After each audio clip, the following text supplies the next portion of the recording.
So I was born in California in the US, and I had a very tumultuous childhood. Mhm. A lot of ups and downs, and that ignited a flame inside me Mhm. to question my environment, to question the humanity. Why are things happening the way they are? Why is there suffering in the world? Mhm. Why are we made to do the things that we do? Mhm. And as I grew into my career as a professional cinematographer, Mhm. that took me all across the world. I saw so many cultures. And finally, I landed in original Bharat, Mhm. Sri Lanka, for a Mhm. movie. Mhm. And a lot of the crew was from Bharat. Mhm. And I noticed things in them that I didn't see from anywhere else in the world. Mhm. That harmony, Mhm. that care, Mhm. that compassion, Mhm. and understanding that we are all one family. Mhm. And as I moved into modern day Bharat, Mhm. I found myself working in Bollywood, working with the youth of the nation. I saw that though they were in such a glorious land full of knowledge and tradition, they were very disconnected from their roots. Mhm. And personally, I was going through a physical, emotional, and spiritual churning, Mhm. which I didn't know was the divine guiding me somewhere. Mhm. Well, as I was searching for answers to all what I thought was my suffering, Mhm.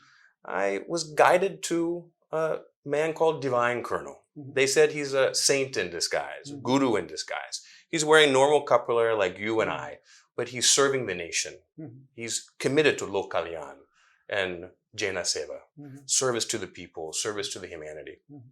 It was very difficult to meet him. I knocked so many doors, asked about him. I didn't understand in a land of Parit how a man can be called divine, but also colonel, someone from the military. How Mhm. could he be spiritual? Mhm.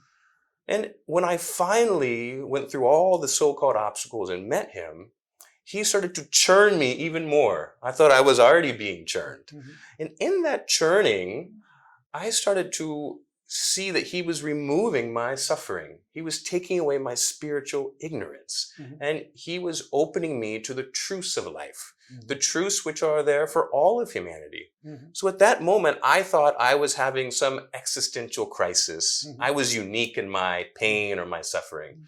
I realized, no, I'm not special. Mhm. My questions are the questions for all humanity. Mhm. My concerns and my suffering is that for every human being.